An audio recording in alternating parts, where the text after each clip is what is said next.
we have three very cool papers today. First, we're going to hear from Artur Mattia Ongarato on conditional mode estimation. So can you share your slides, please? And then the floor is yours. And you have 25 minutes, so I'll just signal and send you a 5-minute warning and a 1-minute warning via chat.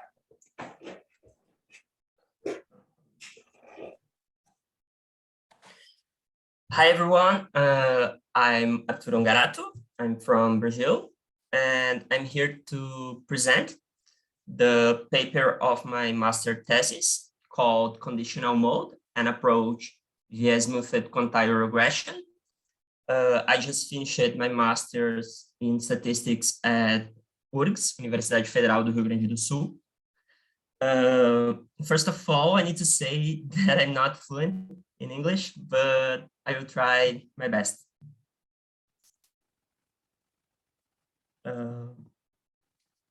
Well, the presentation will occur in the following sections: introduction, methodology, Monte Carlo study, and final considerations. A little abstract. In our study, we proposed a new estimator for the conditional mode using smoothed quantile regression. We use as an intermediate step the smoothed quantile regression estimator of Fernandes, Guerri, and Horta. Horta, my advisor in the master. We evaluate the behavior of the proposed estimator by performing Monte Carlo studies, comparing its performance in terms of bias and mean squared error to another estimator for the conditional mode. Well, mode is a measure of central tendency.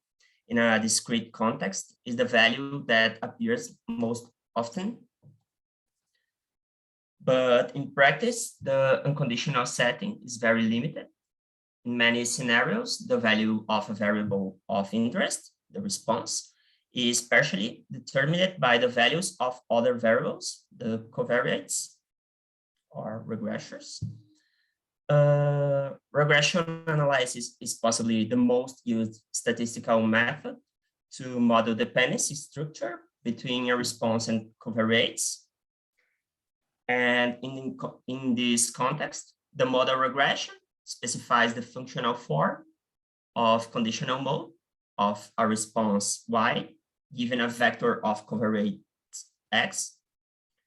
And when the response is conditionally continuous, the conditional mode or conditionally most likely value is nothing more than the value that maximizes the conditional probability density function. The relation between conditional quantile function and cumulative distribution function. The QF is the generalized inverse of the CDF. So if we can estimate the QF of a random variable, we can fully retrieve its conditional CDF. And if it is possible to differentiate it, we can obtain the conditional probability density function, the PDF, the conditional PDF. And possessing the conditional PDF by maximizing it, we obtain an estimate for the conditional mode. So our methodology, let y be a scalar random variable and let x in RD be a vector of regressors. The thought conditional quantile of y given x equal to x is defined for tau in 0, 1 and x in support of x by this definition, where f denotes the conditional cumulative distribution function of response variable y given x equal to x. And this map is called the conditional quantile function of y given x equal to x. So Quenker and Basset proposed for the quantile regression model Q this linear specification where beta is the functional parameter of interest. In our study, This relation is particularly important where Q and beta 1 are defined here. And in this case, defined tau and x, as noted by Guerre and Sabat, the range of this path with f equal to this definition coincides with the graph of y, fy given x. And the vector beta, tau, solves a minimization problem analogous to the one found in the case of the conditional expectation in linear regression. Here we can see the objective function, r hat, where rho is called the check function. And for tau in 0, 1, the quantile regression canonical estimator is the vector beta hat, given by the erg that minimizes r hat, the objective function. And as shown by Basset and Cuenca, the empirical conditional quantile function estimated using beta hat has jumps, which makes difficult to estimate beta 1. And consequently, the conditional density and a fortiori, the conditional mode. So in this study, we smooth the objective function r hat, as suggested by Fernandes Guerra to avoid this problem. Here, the one example of conditional quantile function, the quantile paths given x equal to 0.1. The dotted line is the true conditional quantile function. The black line is the conditional quantile function estimated by our estimator. And this line with jumps is the conditional quantile function estimated with the canonical estimator.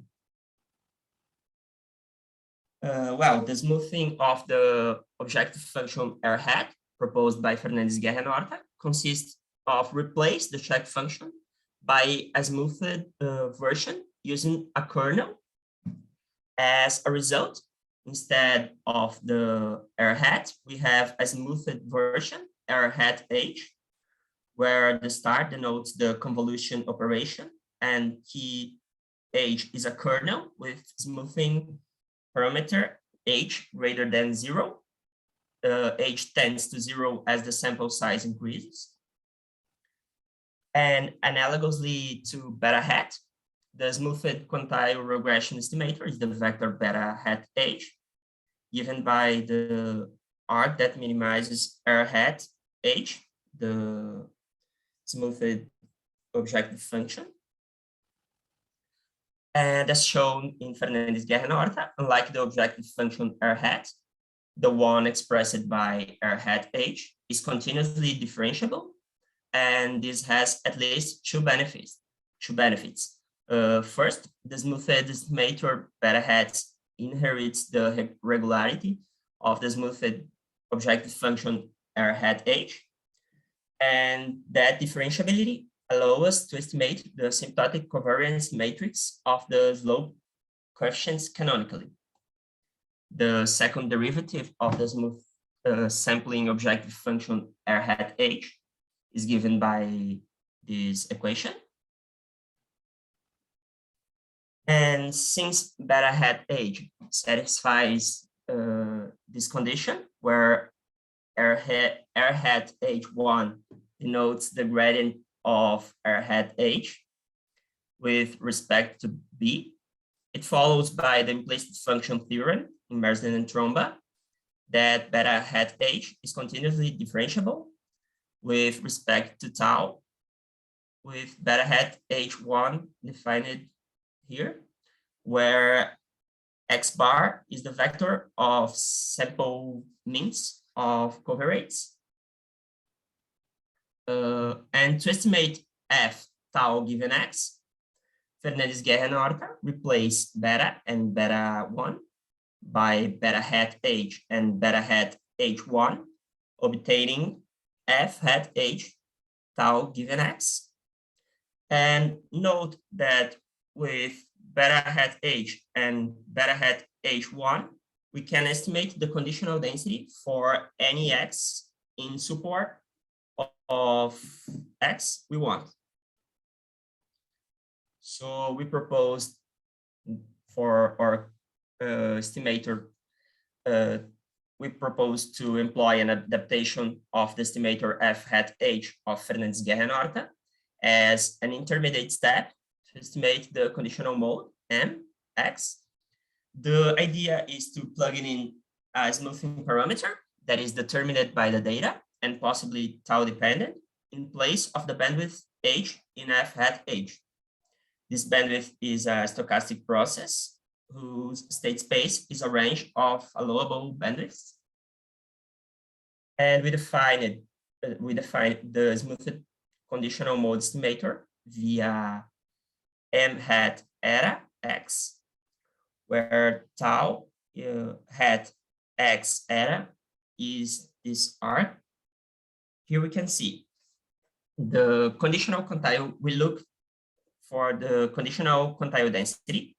Again, the dotted line is the true conditional quantile density, and the black line is the conditional density estimated by us. We look for the tau that minimizes this conditional quantile density. And now we look for the conditional quantile function, the same tau, 0.7. And here we have in the axis y, the point 2.7. And this is our estimative for the conditional mode, as we can see in the conditional density.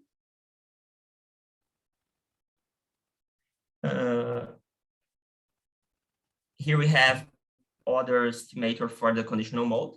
Our estimator appears as an alternative to the one proposed by Ota, Kato, and Hara, who also explore this relationship to estimate the conditional mode by this way, where tau hat X H O is an approximate minimizer of tau, and where H is a bandwidth that will be discussed, as well as the process eta used for our estimator soon.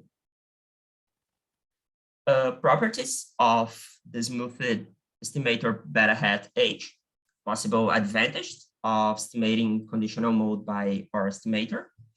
Beta hat H is asymptotically unbiased and normally distributed, having lower variance and asymptotic mean squared error than the canonical estimator, and uniformity with respect to tau and H, and uniformity with respect to the smoothing parameter is particularly important as it allows random and possibly tau-dependent bandwidths to be used, like the eta process. Furthermore, this map is continuous with probability tending to 1, while this map is a step function. And those properties give us close that the estimator M hat eta must dominate M hat HO with respect to the asymptotic mean squared error. Now our Monte Carlo study. We perform a Monte Carlo study to compare the estimators M hat H, M hat eta, and M hat HO. All analyses in this study were performed using the R software. And for the computation of beta hat H, we use a Gaussian kernel, and we made use of the package Conquer. And the implementation of the algorithm in R to compute the estimator M hat O of Ota, Kato, and Hara was kindly provided by Hirofumi Ota, and inspired by the generating process employed in Fernandes-Guerra-Norta. We generate the data from the model Y equal to X transpose beta plus Z, where X is equal to 1 X tilde transposed, with X tilde following an uniform in 1,5 and beta equal to 1,1 transposed. And like the authors, we consider 5 different distributions for the error term Z, as described below. The first, an exponential error term, is an extreme asymmetry scenario. The Gumbel error term, a low asymmetry scenario. T-squared error term, intermediate asymmetry scenario. Students T error term is a heavy-tailed scenario. And finally, heteroscedastic error term. And in all these specifications for X transposed equal to 1 X tilde with X tilde in 1,5, we have mode Z equal to 0. And consequently, in all simulated models, the identity MX equal to 1 plus X tilde is valid. And except in the chi-squared case, we have var Z equal to 2. For each of the 5 specifications, we sample N in 100, 250, 500, and 1,000 observations, resulting in a total of 20 different scenarios. And in order to evaluate them, we generate 10,000 replications of each one. We condition X equal to X with X equal to 1, 1.5 transposed, 1, 3 transposed. And in preliminary simulations, we also condition it on X equal to 1, 4.5, but there was no practical distinction by this case and the case where X equal to 1, 1.5 transposed, except for the heteroscedastic error term. And we compute the estimator, our estimator, and the estimator of Otakato and Hara. And in the simulations, we take tau equal to 0.01, 0.02, 0.03 until 0.99. And in each scenario, for a generic estimator M and X, we calculate the absolute bias and mean squared error. Now the bandwidth selection, as mentioned, to estimate M hat eta, it is necessary to select the process eta. And following Fernandes-Guerra and Horta, we use Silverman's bandwidth, also called Silverman's rule of thumb bandwidth, which can be expressed in the present context by this equation, where N is the sample size, and for each quantile level tau, a different S hat is computed using a known algorithm. Some remarks about the bandwidth at a star. At a star is tau dependent. That is, we have a different smoothing parameter for each tau. And at a star is data driven. That is, it can and will vary with each replication as it depends on the generated sample. And in order to explore the estimator performance for other smoothing parameters, we choose to evaluate a series of bandwidth proportional to eta stars. So we consider the estimator computed with eta in eta star divided by 3, 2 eta star, 2 eta star, and 3 eta star. And exceptionally for the scenario where Z follows an exponential and N equal to 1,000, we consider eta equal to eta star divided by 8 and by 5, because smaller etas produce estimates with smaller mean squared error and bias.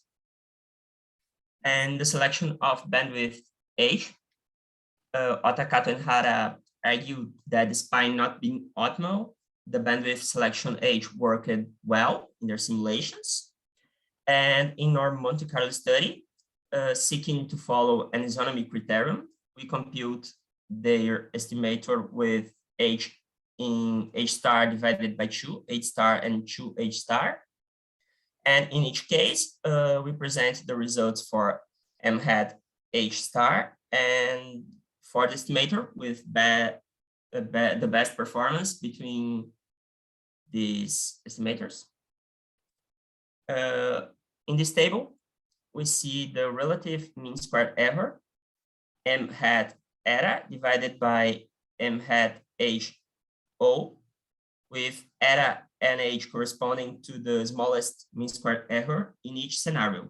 So in the scenario, when we have exponential error term, the estimator of Otakato and Hara outperform our estimator for all the sample sizes.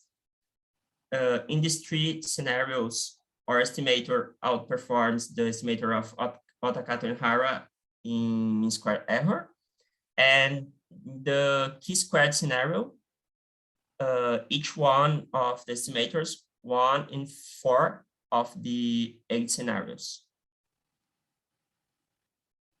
Here we can see the conditional PDF estimated by our estimator, the black line. The blue line is the true conditional PDF. The green line is the true mode. And the red line is the difference between the true mode and our estimative with the smoothing parameter eta star divided by 3, with z following a chi-squared distribution and the sample size 1000. And now with other smoothing parameters, eta star divided by 2, eta star, 2 eta star, and 3 eta star. Here we are over smoothing the PDF. And final considerations, confirming our suspicions in terms of mean squared error. Our estimator systematically surpassed the estimator of Otakato and Hara in most of the explored scenarios. Low asymmetry have tails and heteroscedasticity. M hat eta has been systematically outperformed by M hat HO in only one scenario, extreme asymmetry.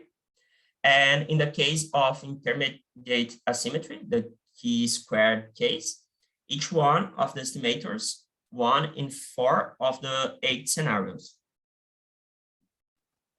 Overall, the price to pay for M hat eta having a smaller mean square error when compared to M hat HO was a slightly higher bias, which was expected. And that's all. Thank you. Okay, thank you, Arthur, for your presentation. Now we open the floor for questions from the audience.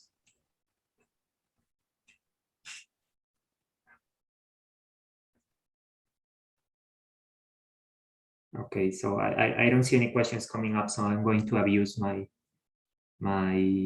use of the word right now and ask a couple of questions.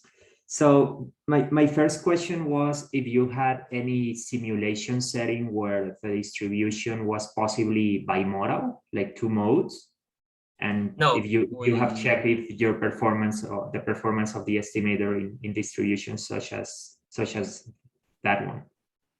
No, in all the scenarios we have only one mode. Okay. It would be cool to know like how these kinds of estimators perform on their setting like that.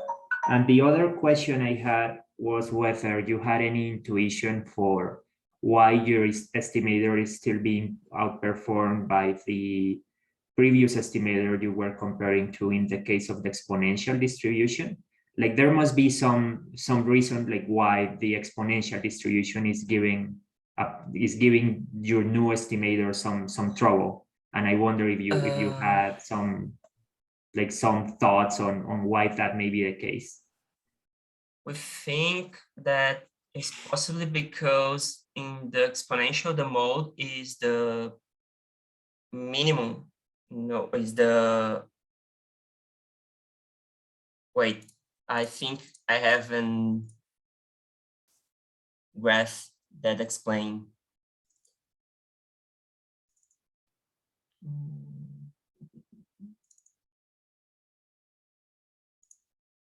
Just a second.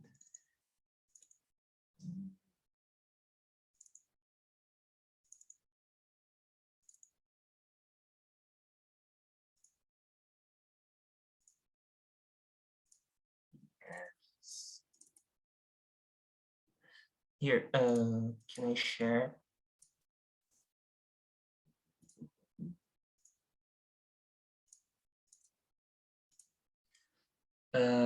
Here we can see the true PDF, conditional PDF, and or estimative.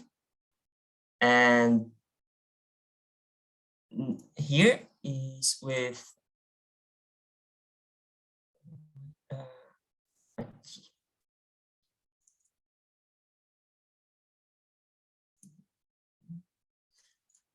we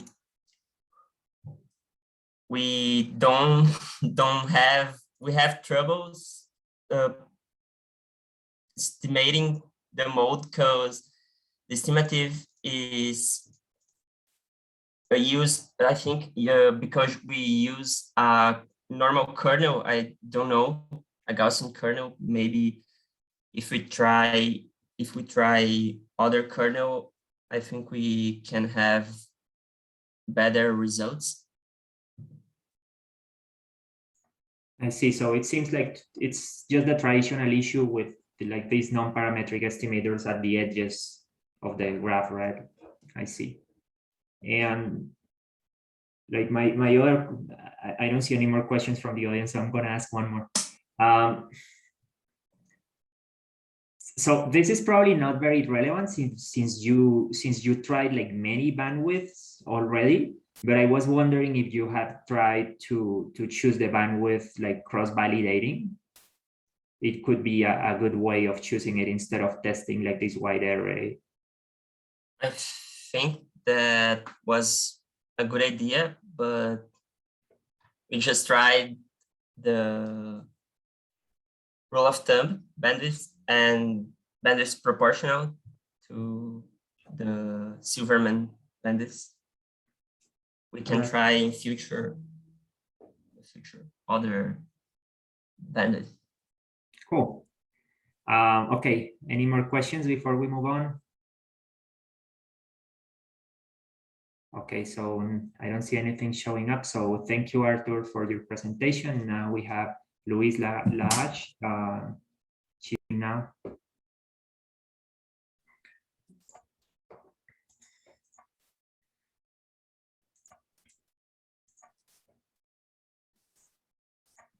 Can you see this?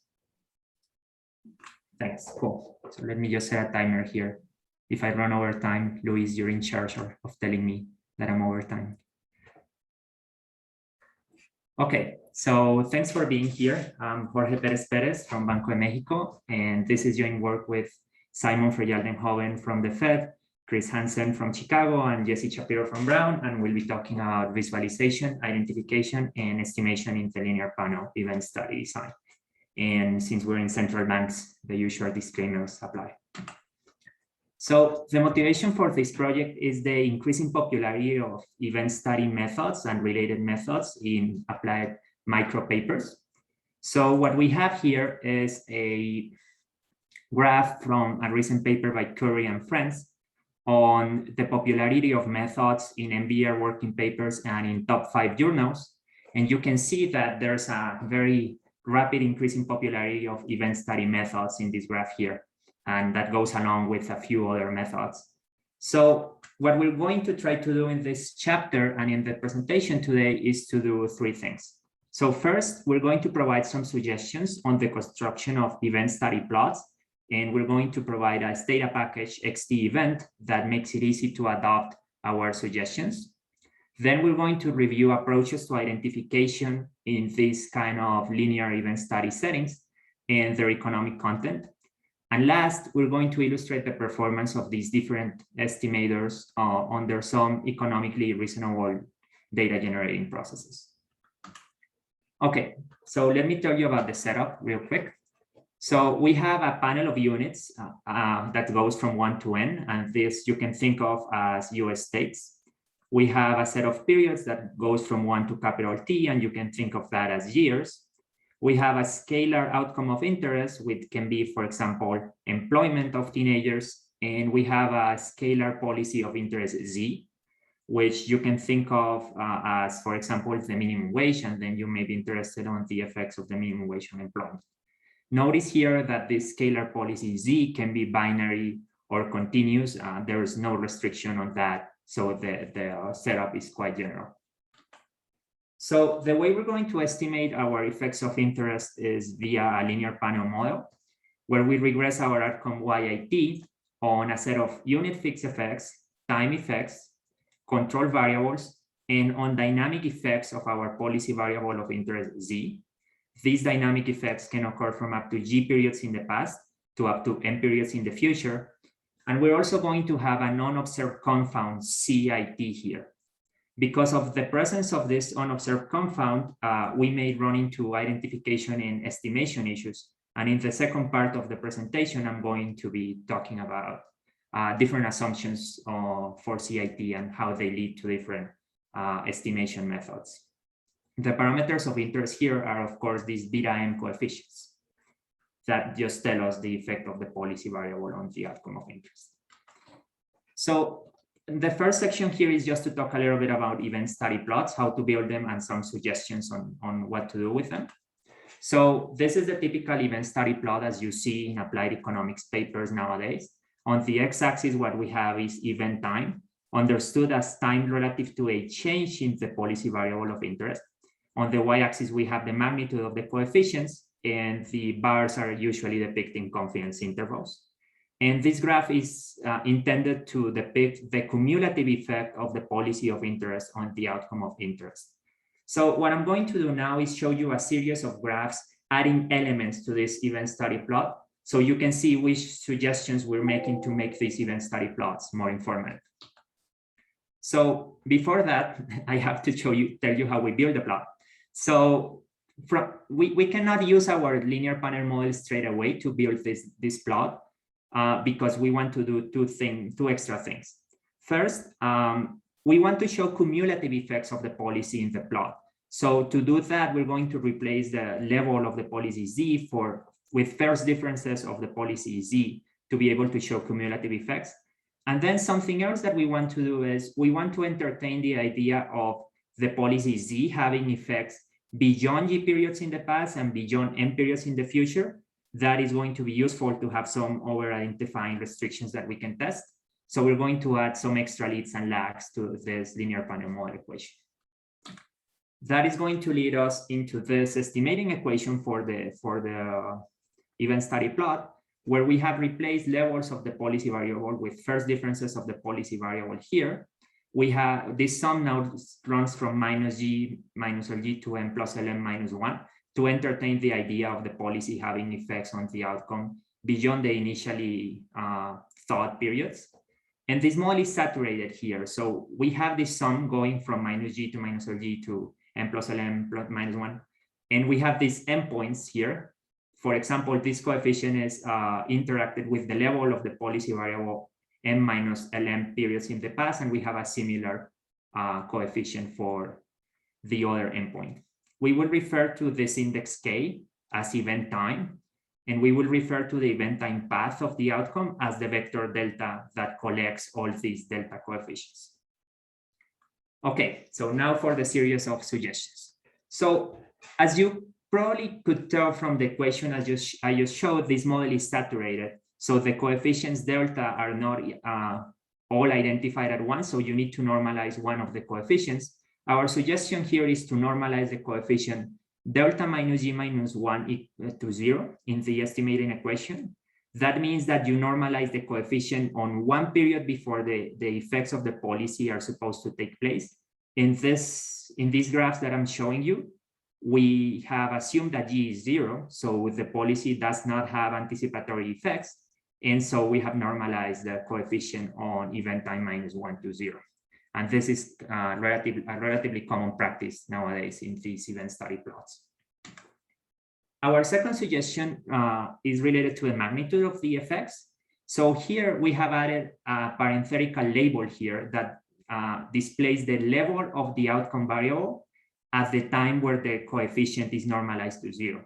So this 41.94 here is the average of the y variable, the outcome variable, one period before the event takes place. This is useful because it allows us to measure how large is the effect that we're estimating relative to the baseline level of the variable of interest. And this is actually very similar to just putting the mean of the dependent variable on your regression table. So with this, you can see if -0.8 is large or small relative to this baseline level. A third suggestion that we're making is related to inference, and it's related to being able to test hypotheses about paths of the coefficients. So typically in an event study plot, what we depict are point-wise confidence intervals for each one of the coefficients of interest. And this allows the reader to visually test hypotheses about each one of the coefficients individually.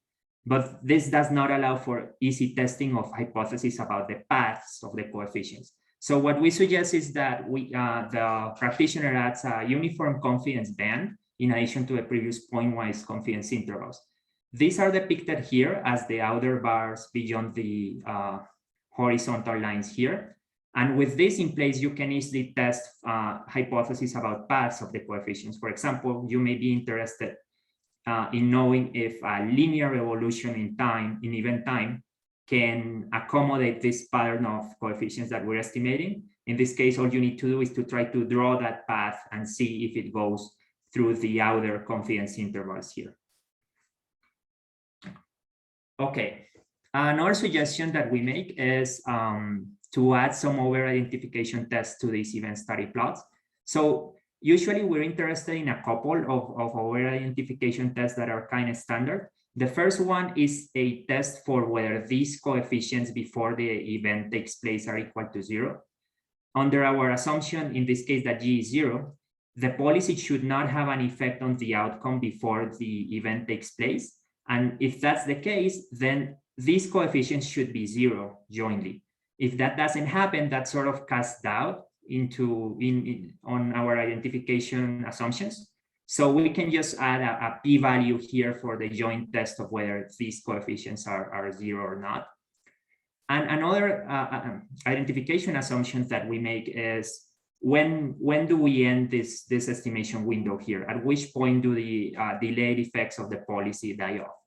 Since these coefficients are depicting the cumulative effects of the policy, when these coefficients stabilize, that means that the effect is dying off.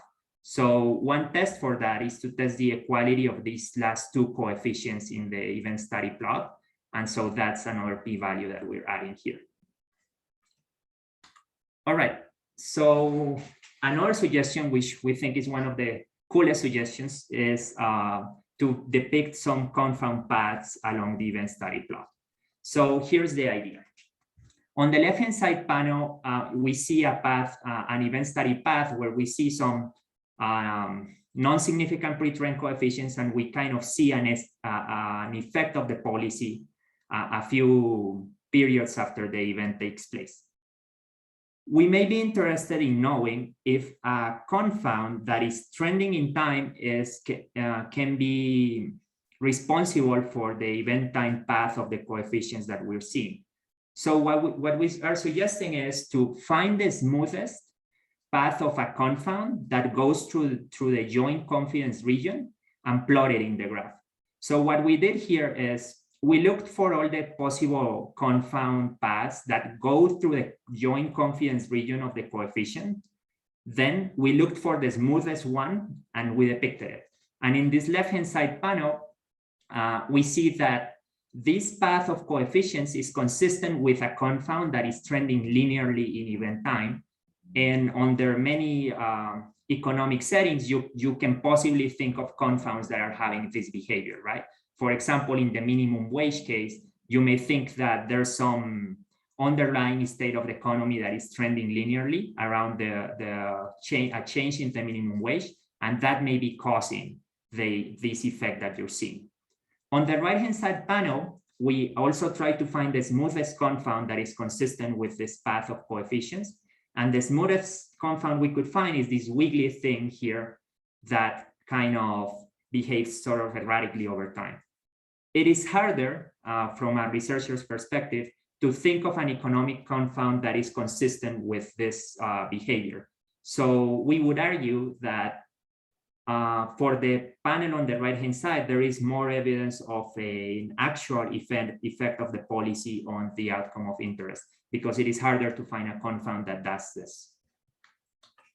Okay, so let me see if this works. So we have a package in Stata where you can do this very easily. So you need to just write xEvent, y, policy z, window 5, and plot. And xEvent is going to just estimate everything for you. And it's going to give you a nice event study plot with all of our suggestions right away. Okay, so now let me turn to approaches for identification in this linear panel event study setting. So let us go back to the linear panel model for a second. Again, we have this y that is a function of unit effects, time effects, control, dynamic effects of the policy, and an unobserved confound. This unobserved confound is going to lead to identification and estimation issues unless we can make some assumptions about the structure of this confound. Now, in the paper, what we do is we go through a bunch of approaches that are related to economic settings and to estimators. For the sake of time here, I'm only going to highlight a few of them. So this table is straight from the paper where we actually reviewed a bunch of approaches that you can use depending on assumptions on this confound. And as I said, I'm only going to focus on a couple of those here. I'm going to talk about settings where the confound is low dimensional. And I'm also going to talk about settings where we have a noisy proxy for the confound, and that noisy proxy for the confound has a pretrend. So one set of assumptions that you may make is that the confound is low dimensional. So here we're summarizing that by saying that the confound has this factor structure where there's some time effects that interact with some individual effects. And then different assumptions on this confound are going to lead to different estimators, and the different assumptions may come from economic grounds. So you may, for example, think that all these factors are zero. That means that we think that aggregate shocks affect all units in the same way. Because remember that in the linear panel model, we also had some time effects going on. So going back to the minimum wage unemployment example, you may be thinking of a setting with US states and minimum wages varying in each state. And you may think, okay, there are some aggregate shocks to the US economy that are affecting states, but then those aggregate shocks affect all the states in the same way. If you believe that's the case, then you can assume that this is zero for all t, and you can estimate via your traditional two-way fixed effects estimator. You may also think that these time factors do not affect all units the same way, but can be approximated easily by some low dimensional set of basis functions. So they can be approximated by linear trends or quadratic trends. That is equivalent to saying, okay, in each one of these US states, there is some trend in the underlying state of the economy that is affecting employment. In that case, you can estimate this with two-way fixed effects controlling for unit-specific trends. And that should account for that differential evolution in each state. Another possible set of assumptions you may have is that FT is low dimensional. So there are these shocks that are not really well approximated by a trend, but they are low dimensional.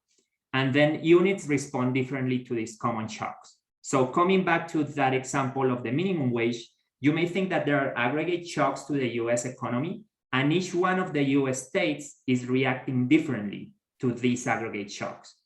If that's the case, then you can implement an estimation strategy using interactive fixed effects, common correlated effects, or synthetic controls through this equivalence of the interactive fixed effects estimator and the synthetic controls estimator. Okay, so I want to talk about another approach for identification that you may want to use. So in this setup, the confound need not be low dimensional anymore. It may be idiosyncratic, but say that you have access to a proxy for the confound. So I don't know, in the minimum wage and employment example, you may have access to a proxy for the underlying tightness of the labor market. Let's say that that proxy obeys this process, so it's related to a confound, and the measurement error in the proxy variable has to be unrelated to the policy variable of interest. And something else that needs to happen is that when you project the confound on leads of the policy variable, there must be at least one non-zero coefficient.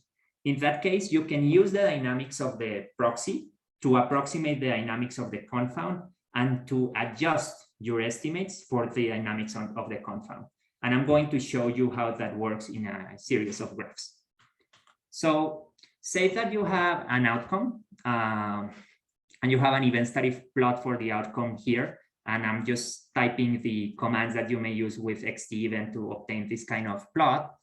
And this for this event study plot, we see a clear pre-trend in the outcome, right? We may think that this pre-trend in the outcome is because of the confound, but we also have access to a proxy variable. So this is an event study plot for the proxy, and something that we see is that the proxy also displays a pre-trend. Now, under our assumptions that the policy should not have an effect on the outcome before the event actually takes place, this pre-trend in the proxy and the pre-trend in the outcome must be due to the confound. And if that's the case, then you can use these dynamics in the proxy to adjust for the effect of the confound on the outcome. How are you going to do that? Well, we can align the two event study plots. So here I have depicted the original event study plot for the outcome in the green circles. And I have depicted the event study for the proxy in the triangles, and I have aligned them.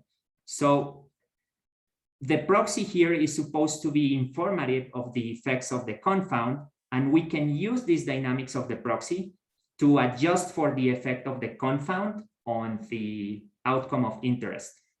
And that is going to lead us to an adjusted estimate where we have subtracted the effects of the confound, and that leaves us with the effects of the policy on the outcome.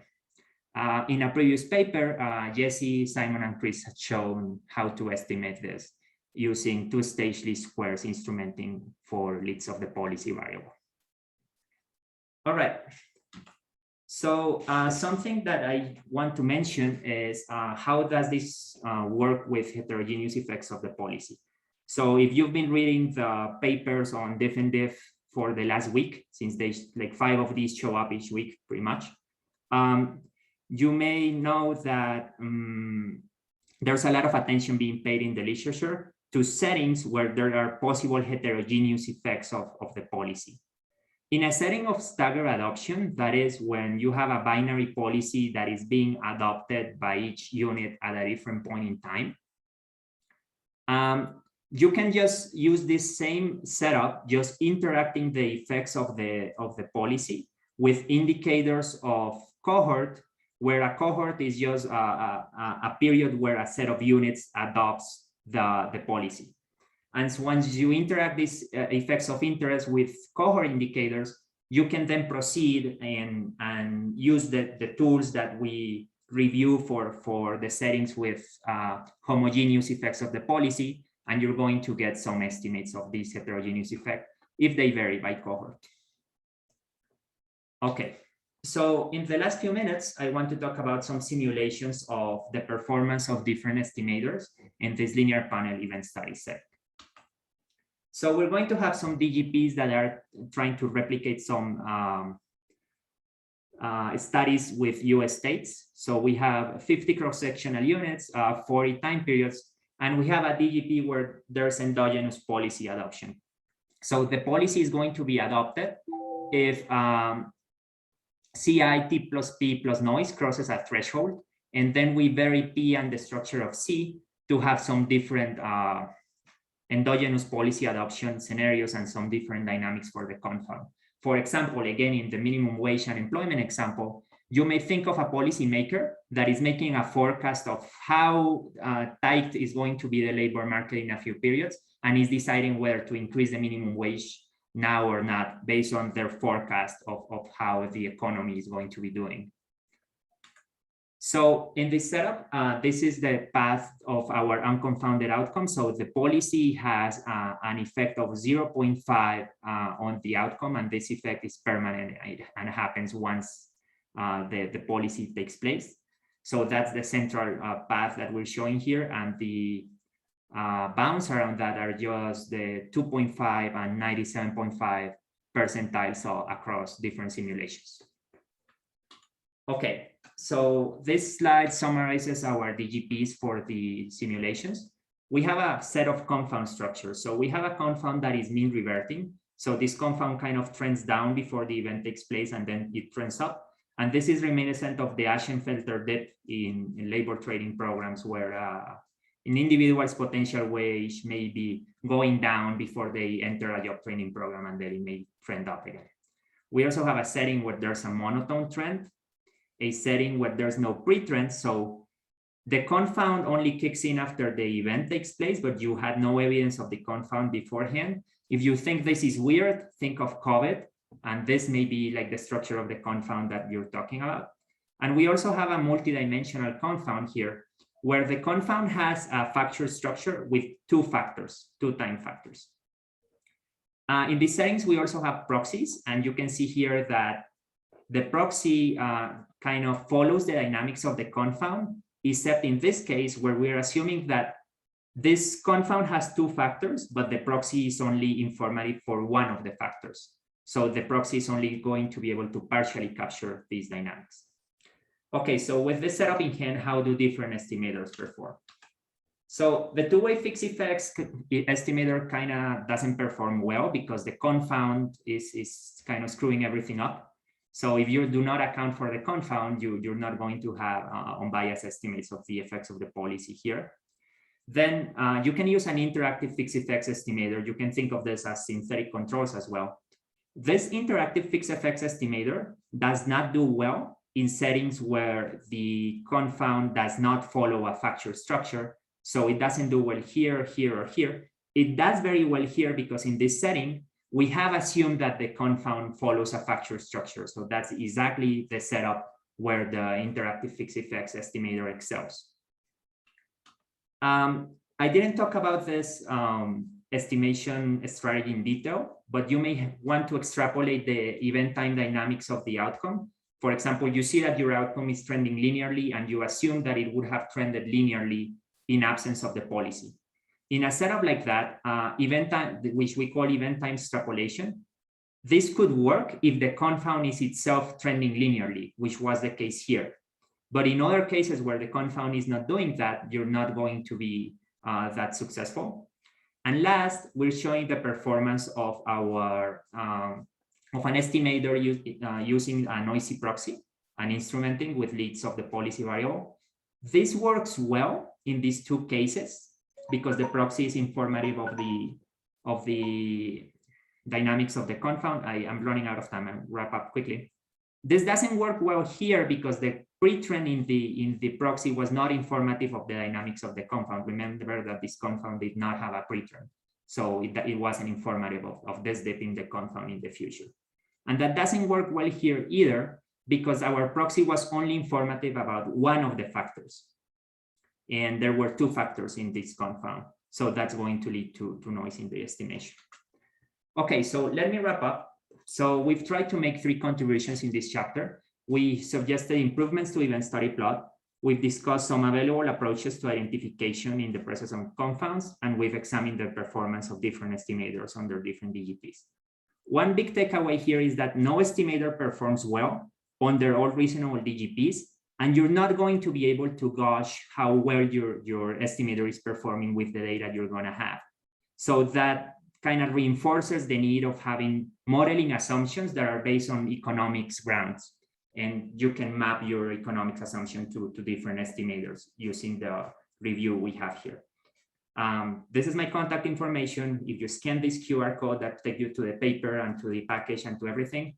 And I'm looking forward to your questions. Thanks so much.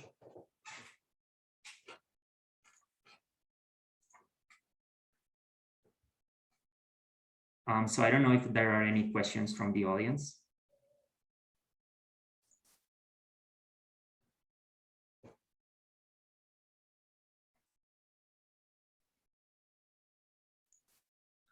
Questions? Okay, so I don't see any questions from the audience, and I think we're exactly running out of time in about 1 minute. So I guess we can wrap up. Thanks so much again for attending this session on causal inference, and we hope to see you again in other parts of the conference. Thanks a lot. Thank you for organizing. Thanks.